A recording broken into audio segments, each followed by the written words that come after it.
Hello friends, welcome back to my channel again. Today we are going to discuss about immunity system.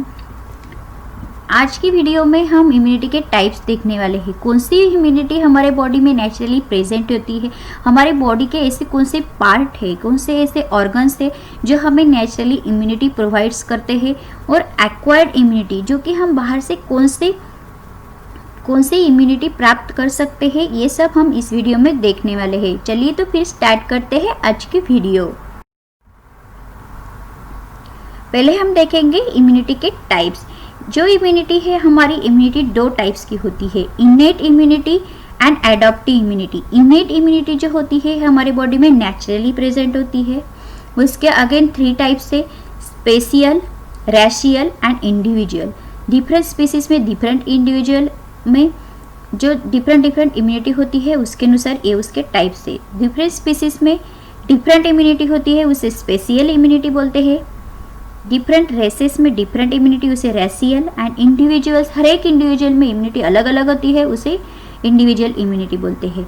और जो adaptive, जो कि हमें vaccine से हम अडॉप्ट कर लेते हैं, या तो फिर कोई वायरस हमारे बॉडी में चला जाए तो हम उसकी ट्रीटमेंट करते हैं, तो उसके बाद हमारे बॉडी में जो इम्यूनिटी तैयार हो जाती है, एंटीबॉडीज तैयार हो जाती है, उसे हम एडॉप्टिव इम्यूनिटी बोलते हैं।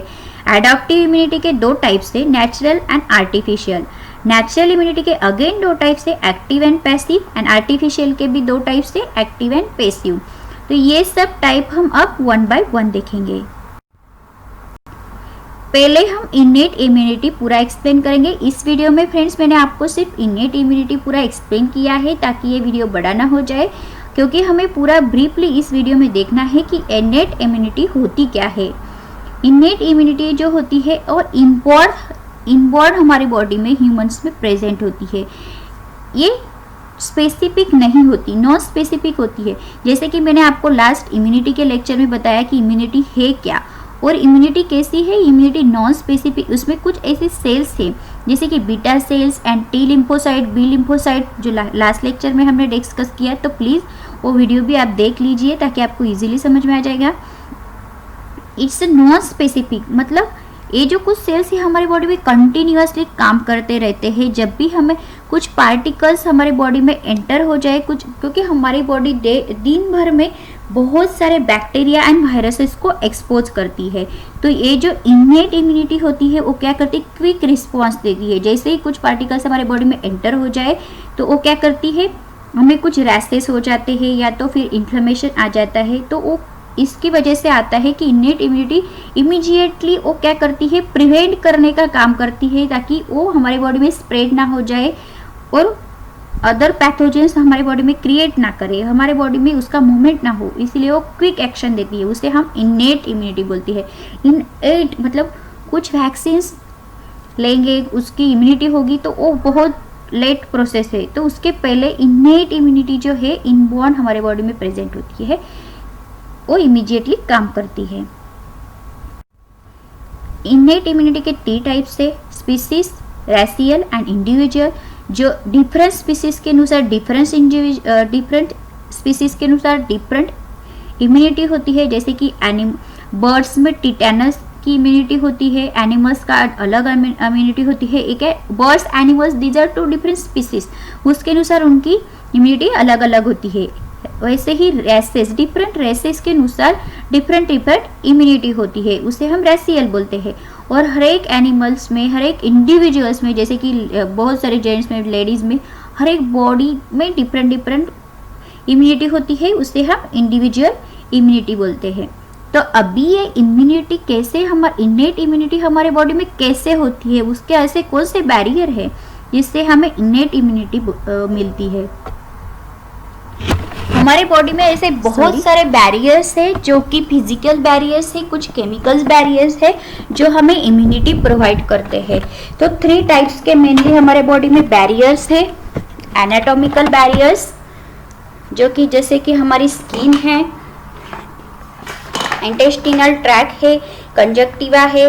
कुछ फैगोसाइटिक बैरियर्स है जो कि हमें इम्यूनिटी प्रोवाइड करते हैं, उसमें मैक्रोफेजेस आती है और न्यूट्रोफिल्स आते हैं। कुछ ब्लड प्रोटीन्स है, इंटरफेरॉन्स एंड साइटोकाइंस।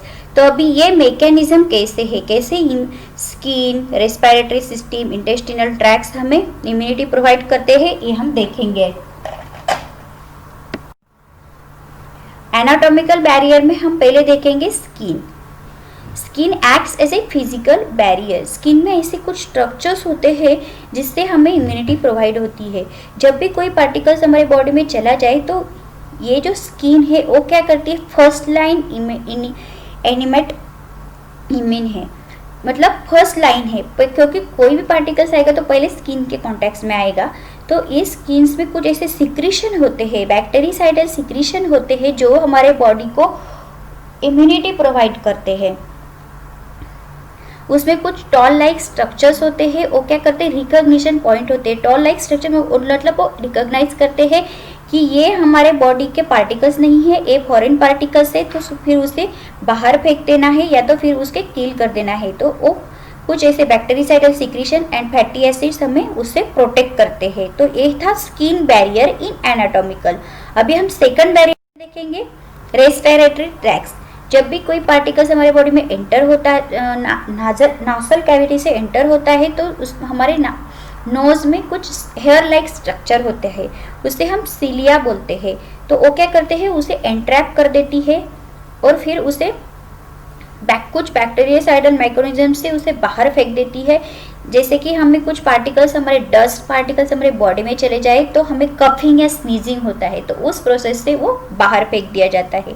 वैसे ही हमारे लंग्स में म्यूकस एंड फैगोसाइट्स होते हैं जो क्या करते हैं, माइक्रो ऑर्गेनिजम्स का कॉलोनाइजेशन अवॉइड कर देते। Colonization means what, colonization means वो जो बैक्टीरिया है बॉडी में एंटर हो जाती है, हमारे बॉडी में कॉलोनीज फॉर्म करती है, मतलब उनके नंबर्स बढ़ाती है और फिर उनका काम करती है। तो ये प्रिवेंट करने का काम लंग्स में म्यूकस सिस्टम करती है। तो ये था anatomical barrier second, respiratory tract. वो जो cilia and mucus and phagocytes हमें एनाटॉमिकल बैरियर प्रोवाइड करती है। थर्ड है हमारा intestinal tract, it's a anatomical barrier. मतलब हमारे बॉडी के एनाटॉमी के ये जो पार्ट्स है, डिफरेंट पार्ट्स है ना, in respiratory system, conjunctiva of eye, intestinal, so it's a third type of that intestinal tract. हमारी जो स्टमक का पीएच है वो एसिडिक होता है, तो वो क्या करता है, इनहिबिट करता है माइक्रो ऑर्गेनिज्म का ग्रोथ। दूसरी माइक्रो ऑर्गेनिज्म उसमें ग्रो नहीं हो पाते हैं। और हमारे गट्स का, हमारे गैस्ट्रो इंटेस्टिनल सिस्टम जो इंटेस्टिनल ट्रैक है उसका पीएच सडनली चेंज होता है। जैसे इंटेस्टाइन का अलग है, स्टमक का अलग है, तो इसकी वजह से जो अदर पार्टिकल्स है, फॉरेन पार्टिकल्स है, माइक्रो ऑर्गेनिज्म है, वो क्या करते हैं, वो उसमें ग्रो नहीं हो पाते। यानी कि डिफरेंट चेंज इन पीएच होने की वजह से ग्रोथ माइक्रो ऑर्गेनिज्म की कम हो जाती है। और हमारे बॉडी में, हमारे इंटेस्टाइन में खुद के ऐसे कुछ गट फ्लोरा है जो हमारे बॉडी में कुछ ऐसी बैक्टीरिया है कि जो खुद का काम वहाँ पे करती है और हमारे लिए इसेंशियल है। तो वो क्या करती है, फॉरेन पार्टिकल्स को ग्रो होने नहीं देती, उसके साथ कॉम्पीट करके उसको खत्म कर देती है। तो ये था intestinal tract as anatomical barrier. Anatomical barrier में हम लास्ट देखेंगे conjunctiva and urinary system. Conjunctiva हमारे आईज में कुछ ऐसे सिक्रीशन, जब टीयर्स आते हैं, कुछ डस्ट पार्टिकल्स हमारे आईज में गए तो हमें टीयर्स आते हैं। तो टीयर्स में लाइसोसोमल एंजाइम्स होते हैं, जो लाइसोसोम्स होते हैं, आपको पता है लाइसोसोम सुसाइडल बैग्स होती है, वो खत्म कर देती है। ये हमने एनिमल सेल के लेक्चर में देखा है। तो ये लाइसोसोम के कुछ ऐसे सिक्रीशंस है, हमारी सेल वॉल जो है आईज की, उसके भी कुछ ऐसे सिक्रीशंस है, वो बैक्टीरिया को ग्रो नहीं होने देते, उसे वो किल कर देते हैं। और यूरिनरी ट्रैक में फ्लशिंग की वजह से, यूरिनरी सिस्टम की फ्लशिंग की वजह से कोलोनाइजेशन वो वहाँ पे भी इनहिबिट हो जाता है। तो ये था anatomical barrier of innate immunity. हमारी जो नेचुरल इम्यूनिटी है उसमें ये हमारे बॉडी के एनाटॉमिकल बैरियर है। अब हम देखेंगे फैगोसाइटिक बैरियर। फैगोसाइटिक बैरियर में क्या होता है, ये फैगोसाइटिक सेल्स है, हमारे बॉडी में कुछ ऐसी सेल्स है जो कि फैगोसाइट्स का काम करती है। फैगोसाइट्स में मैंने आपको लेक्चर में बताया कि क्या होती है, वो कुछ खुद पार्टिकल्स को खा लेती है, उसे किल कर देती है और खुद डाइजेस्ट भी उसे कर देती है। ये प्रोसेस को हम फैगोसाइटोसिस बोलते हैं। उसके वजह से जब भी कोई पार्टिकल्स बॉडी में चला जाए तो हमें इन्फ्लेमेशन होता है या फिर रेडनेस होती है। तो इन्फ्लेमेशन की वजह से क्या होता है, वो वहाँ पे लिमिटेशंस आ जाती है कि वो हमारी बॉडी में स्प्रेड नहीं होता, वो वहाँ पे एक्यूमुलेट हो जाते हैं। तो ये जो फैगोसाइट है हमारे बॉडी में सोल्जर का काम करती है, मतलब वो हमारी बॉडी को प्रोटेक्ट करने का काम करती है। जो स्वॉलोइंग की प्रोसेस है, जैसे खा लेना, जब भी कोई पार्टिकल्स आए तो उसे खा लेना और किल करना, ये प्रोसेस को हम साइटोसिस बोलते हैं। और फैगोसाइटोसिस मतलब बाहर का फॉरेन पार्टिकल खाने की वजह से हमारे सेल को प्रोटेक्शन मिलता है, तो ये है फैगोसाइटिक बैरियर ऑफ सेल। मैं आपको डायग्राम के साथ बताती हूँ, आपको इजीली समझ में आ जाएगा। ये देखो, ए फर्स्ट है पैथोजेंस। पैथोजेंस मतलब फॉरेन पार्टिकल्स, जैसे हमारे बॉडी में एंटर हो गया तो हमारे बॉडी में सूडोपोडिया ऐसी सेल्स सराउंड्स द पैथोजेंस, मतलब ये हमारी बॉडी की सेल्स होती है। वो क्या करती है, पैथोजन एंटर हो जाएगा तो उसे उसके अंदर खींच लेंगी, तो पैथोजेंस बाद में वो खा लेती है। ये खाने के प्रोसेस को क्या बोलते हैं, एंडोसाइटोसिस। पैथोजेंस आर एंगल्फ, पहले सराउंड कर देती है, बाद में उसे खाती है। फिर हमारी सेल्स में वैक्यूल्स होते हैं, वैक्यूल्स में ये सेल, ये जो एंटीजन है पैथोजन है वैक्यूल्स में चले जाते हैं। फिर वैक्यूल्स के साथ लाइसोसोम कंबाइंस होते हैं। जैसे आपको पता है लाइसोसोम में एंजाइम्स होते हैं, उसकी वजह से वो फॉरेन पार्टिकल्स को किल कर देते हैं। तो वैक्यूल्स एंड लाइसोसोम्स कंबाइन हो जाते हैं। ये प्रोसेस में कंबाइन होने की वजह से लाइसोसोम क्या कर देते हैं, ये जो फॉरेन पार्टिकल्स है, ये ब्लैक कलर में डॉट में दिखा है, वो फॉरेन पार्टिकल्स को वो किल कर देती है। यहाँ पे वो उसको पूरा पैथोजन को डिस्ट्रॉय करती है। डिस्ट्रॉय करने के बाद जो अननेसेसरी पार्टिकल्स है, डेब्रीज है, उसे पैथोजन को वो बाहर फेंक देती है, उसे हम एक्सोसाइटोसिस बोलते हैं। तो this is all about the phagocytosis process. तो आपको एग्जाम में क्वेश्चन पूछा जा सकता है, व्हाट इज फैगोसाइटोसिस, तो आपको ये पूरा 6 पॉइंट्स वहाँ पे एक्सप्लेन करना है। यहाँ पे मैं सेपरेटली डायग्राम लिया है ताकि आप स्क्रीनशॉट लेके आपको इजीली समझ में आ जाए। फर्स्ट प्रोसेस में वहाँ पे सूडोपोडिया उसे सराउंड करता है, बाद में एंगल्फ करता है, फिर वैक्यूल के साथ वो कंबाइन होता है, वैक्यूल्स में एनक्लोज होता है, बाद में लाइसोसोम के साथ कंबाइन होके यहाँ से वो उसको किल कर देता है, फिर एक्सोसाइटोसिस हो जाता है। तो आपको एक्सोसाइटोसिस, एंडोसाइटोसिस में भी क्वेश्चन पूछा जा सकता है। तो एंडोसाइटोसिस, एंडो मतलब अंदर, साइटोसिस मतलब सेल्स ब्रेकडाउन, अंदर सेल को लेने का काम मतलब एंडोसाइटोसिस। और एक्सोसाइटोसिस मतलब एक्सो मतलब बाहर सेल्स को एग्जिट करना, तो उसको डेथ करके वहाँ पे जो फॉरेन डेब्रीज है उसको पैथोजन को रिलीज करने का प्रोसेस यानी एक्सोसाइटोसिस। तो this is very important point and this is a phagocytic barrier of our innate immune system. अब साइटोकाइंस, साइटोकाइंस ये क्या है, एक cytokines these are the interferons, जो कुछ हमारे बॉडी में ऐसे साइटोकाइंस है, जैसे कुछ ब्लड प्रोटीन्स है जो हमारी बॉडी को प्रोटेक्शन देते हैं। Interferons are the cytokines. जब हमारे सेल्स को, सपोज ये मैंने सेल्स दिखाया है यहाँ पे, ये सेल्स को, ये जो है ये वायरस है, वायरस से ये सेल क्या हो गई, इन्फेक्ट हो गई है। तो ये सेल्स क्या करेगी, ये जो है, जब ये अब मैं दिखा रही हूँ आपको, ये इंटरफेरॉन है। इंटरफेरॉन, जब भी हमारे सेल्स में वायरस आ जाता है तो इंटरफेरॉन्स क्या करते हैं, बाहर की दूसरे आजू बाजू की जो सेल्स है उसे वो सिग्नल्स देते हैं कि आपको भी इन्फेक्शन हो सकता है, तो आपको अलर्ट रहना है, उसको अलर्ट भेजती है। तो ये जो है उस सेल का इंटरफेरेंस है। ये इंटरफेरेंस क्या है, साइटोकाइंस है।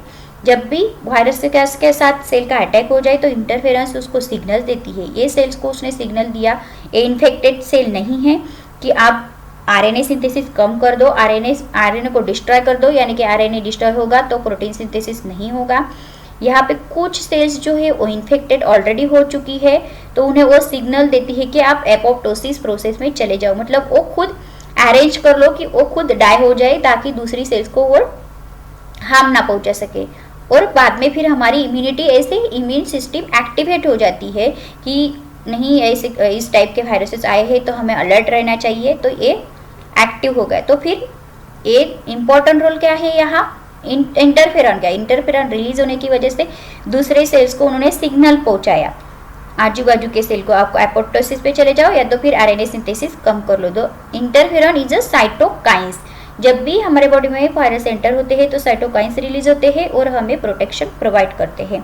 तो this is all about the innate immune system. Innate immune system में हमें anatomical barrier, phagocytotic barrier and cytokines देखा। तो ये था all about the innate immunity. Next video में हम मिलेंगे एक्वायर्ड इम्यूनिटी के साथ, ऐसे ही डिटेल इन्फॉर्मेशन के साथ। तो तब तक के लिए बाय बाय, थैंक यू। यदि आपको मेरा वीडियो पसंद आया है तो प्लीज़ लाइक एंड सब्सक्राइब कीजिए और आपके फ्रेंड के साथ शेयर करना ना भूलें। Thanks for watching my video.